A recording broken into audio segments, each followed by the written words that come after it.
Hi friends. So we are doing chapter 1 nature objective scope of auditing. Okay so इस video में हम करेंगे difference between accounting and auditing. Accounting है जो आप 11th 12th ग्रेजुएशन हर साल पढ़ते आए हो, ठीक है. पर अकाउंटिंग ऑडिटिंग से कैसे डिफरेंट है, सबसे पहले हमें ये मीनिंग समझना पड़ेगा. आगे हम कोई भी और टॉपिक करेंगे उससे पहले ये समझना बहुत ज़रूरी है. सो आइए सबसे पहले हम कर रहे हैं difference between auditing and accounting. Basis number 1, सबसे पहले तो हम एक जनरल चीज़ करते हैं, वो है हमारी मीनिंग कि अकाउंटिंग और ऑडिटिंग के बीच में मतलब क्या है. हमें अकाउंटिंग का डेफिनेशन तो स्टार्टिंग से ही पता है, 11th में हमें रटवाया गया था. क्या है? It's an art of recording, classifying, summarising. Okay, तो ये सब क्या है? सो अकाउंटिंग क्या है? It is art of recording, classifying and summarising financial information. It is art of recording, classifying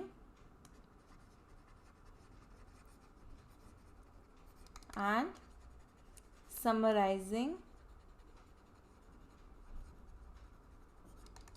financial information.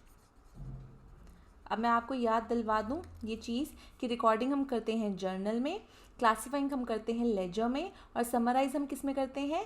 Summarise मतलब हम उस पूरी चीज़ को समराइज़ कर देते हैं. किस फॉर्म में? बैलेंस शीट, पीएनएल, इन सब के फॉर्म में. तो फाइनेंशियल इन्फॉर्मेशन को जब क्लासीफाई, रिकॉर्ड, समराइज़ करते हैं तो हम उसको अकाउंटिंग कहते हैं. पर ऑडिटिंग क्या है ये भी हम पढ़ चुके हैं. It is independent check of financial statement of entity to express opinion thereof. ये भी हम अपनी लास्ट की 2 वीडियोज़ में डिटेल में पढ़ चुके हैं कि ऑडिटिंग का एक्चुअल मतलब क्या होता है. Okay, basis 2 function. अब अकाउंटिंग का फंक्शन है और आपके ऑडिटिंग का फंक्शन है. दोनों के बीच में एक छोटा सा फंक्शन है. अकाउंटिंग का फंक्शन है आपका रिकॉर्ड करना, क्लासीफाई करना, समराइज करना, और पूरी की पूरी एंटिटी की जो फाइनेंशियल स्टेटस है, इंफॉर्मेशन है, उसको पीएनएल और बैलेंस शीट की फॉर्म में यूज़र्स के सामने, दुनिया के सामने रखना. तो ऑडिटिंग का काम क्या है? ऑडिटिंग का काम है उसी फाइनेंशियल स्टेटमेंट को चेक करना, एग्जामिन करना, इवैल्यूएट करना, क्या कि उसके अंदर कोई मटेरियल मिसस्टेटमेंट्स तो नहीं है, और अपना ओपिनियन उस पर एक्सप्रेस करना. चेक करना, एग्जामिन करना, इवैल्यूएट करना एंड ओपिनियन एक्सप्रेस करना ऑन फाइनेंशियल स्टेटमेंट्स. अब तीसरा डिफरेंस क्या है दोनों के बीच का? By whom. ये करता कौन है? ये कर सकता है एनी पर्सन. ये कर सकता है any person who is having sound knowledge, या आप कह सकते हो गुड नॉलेज ऑफ अकाउंटिंग. ठीक है. वहीं पर यहाँ पर ऑडिटिंग कौन कर सकता है?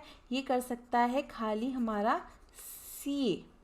ये कर सकता है हमारा CA, by CA having certificate of practice and is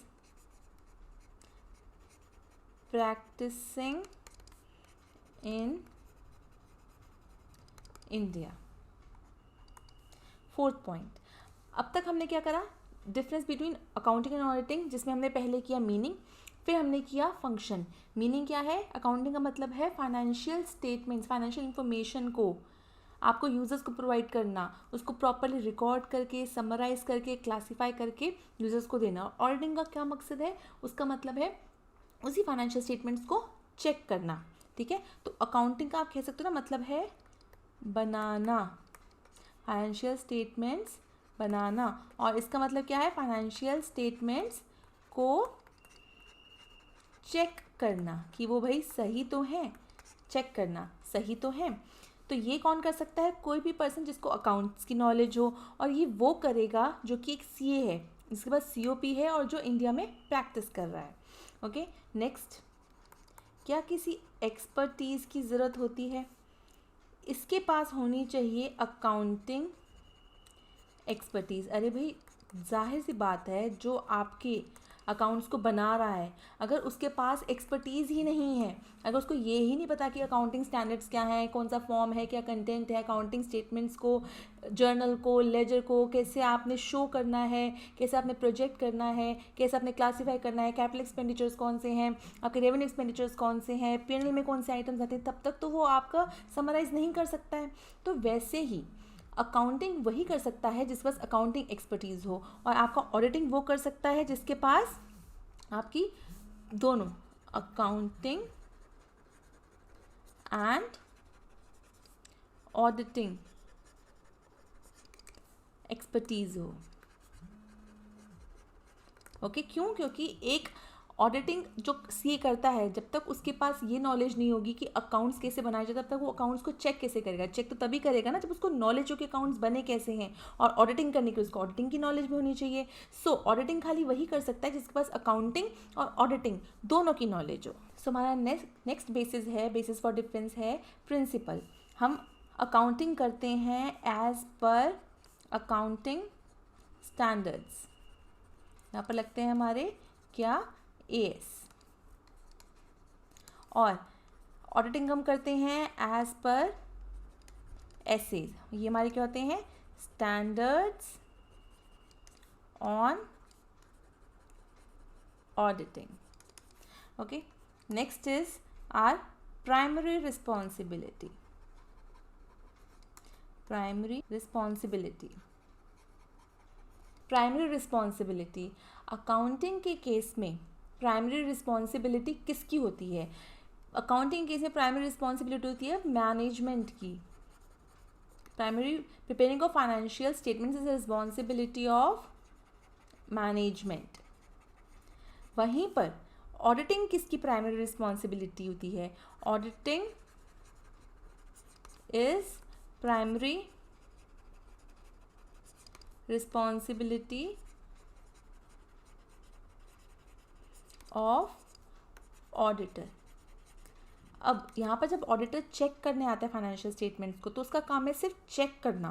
वो फाइनेंशियल स्टेटमेंट्स अगर इनकम्प्लीट हैं तो वो उनको बना कर नहीं देगा कि भाई आपके फाइनेंशियल स्टेटमेंट्स इनकम्प्लीट हैं, मुझे एएस की नॉलेज में आपकी बना देता हूँ। नहीं, फाइनेंशियल स्टेटमेंट्स को बनाना सिर्फ और सिर्फ मैनेजमेंट की रिस्पॉन्सिबिलिटी है, और ऑडिटर की रिस्पॉन्सिबिलिटी है सिर्फ और सिर्फ ऑडिट करना, मतलब चेक करना फाइनेंशियल स्टेटमेंट्स को। Next, time of occurrence. Accounting is done before auditing, and यहाँ पर auditing is done after accounting। ये तो बहुत ही ऑब्वियस बात है। पहले अकाउंटिंग होगी, मतलब पहले फाइनेंशियल स्टेटमेंट्स बनाई जाएंगी, उसके बाद ही ऑडिटिंग होगी, मतलब उसके बाद ही चेक होंगी। तो यहाँ पर सबसे पहला काम क्या है? अकाउंटिंग, फिर है ऑडिटिंग। तो वैसे यहाँ पर टाइम ऑफ अकरेंस क्या है? Accounting is done before auditing और auditing is done after accounting. Okay, so ये थे हमारे कुछ बेसिक सी डिफरेंसेस अकाउंटिंग और ऑडिटिंग के बीच में, जो कि आपको अभी इनिशियली समझ में आने बहुत ज़रूरी हैं, तभी हम आगे बढ़ पाएंगे। क्यों? क्योंकि इसमें कुछ ऐसी चीज़ें जो आगे काम आएंगी। जैसे आप ये देख सकते हैं कि प्रिंसिपल्स जो है एएस हैं और यहाँ पर है एसए। तो एक ऑडिटर को एसए की नॉलेज होनी चाहिए। क्यों? क्योंकि उसको ऑडिटिंग करनी है, तो उसको पता होना चाहिए कि स्टैंडर्ड्स ऑन ऑडिटिंग क्या हैं, ऑडिटिंग के स्टैंडर्ड्स, रूल्स, प्रोविजंस क्या हैं, तभी वो ऑडिटिंग कर सकता है। वैसे ही एक ऑडिटर को एएस की नॉलेज भी होनी चाहिए, उसको अकाउंट्स की भी नॉलेज होनी चाहिए, नहीं तो वो चेक कैसे करेगा? जब तक उसको नॉलेज नहीं होगी उस चीज़ की जिसको वो चेक करने जा रहा है, तब तक तो वो उस चीज़ को चेक कर ही नहीं सकता। तो वैसे ही यहाँ पर एक ऑडिटर को एएस की नॉलेज भी होनी चाहिए, एसए की नॉलेज भी होनी चाहिए। पर अकाउंटिंग के केस में मैनेजमेंट जहाँ पर रिस्पॉन्सिबल है अकाउंट्स को बनाने के लिए, उसको वहाँ पर सिर्फ एएस की नॉलेज की रिक्वायरमेंट है। क्यों? क्योंकि मैनेजमेंट का काम है सिर्फ और सिर्फ अकाउंट्स को बनाना, फाइनेंशियल स्टेटमेंट्स को प्रिपेयर करना। Okay, so these are the basic differences.